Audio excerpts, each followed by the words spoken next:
25,000 అన్ని ఖర్చులండి మన 25,000 మిగులుతుందా? మొత్తం అంతా సిగరెట్ ఖర్చు మందు ఖర్చు అన్ని పోయి ఇది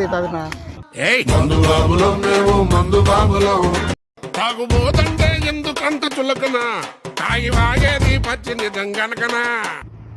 సర్లే కోటి ఇంట్లో పనులు ఎట్టుంటాయినా? నాదే ఈ గాలు నాదే, నా గాలి మీద నా గాలి వేసుకుంటున్నా. ఓనర్ మీద వేసినా ఏమే. నవీన్, ఏం పని చేస్తున్నావు? నీ శాలరీ ఎంత వస్తుంది నెలకి? తలబాతులోనా? ఒక డెలివరీకి ఎంత ఇస్తారో? 1 దినారా? నెలకి ఎంత సంపాదిస్తావు మినిమం? 300-350. అంటే మన కరెన్సీలో పోల్చుకుంటే ఎంత? 90,000. 90,000 సంపాదిస్తావు నెలకా? ఖర్చులన్నీ పోను మనకు మిగిలేదు 60,000-50,000. ఖర్చులన్నీ పోయి 60,000 మిగులుతుంది. ఓకే. వచ్చి 30,000 కూడా తిట్టించుకొని కొడితే కుట్టించుకొని ఆ 30,000 కోసం చేయలేడు. ఇంటికాడ తినేసి వరి పంట పండించుకుని కూడా ఇంటికాడ బతకొచ్చు హ్యాపీగా. ఫ్యాక్టరీ పోయినా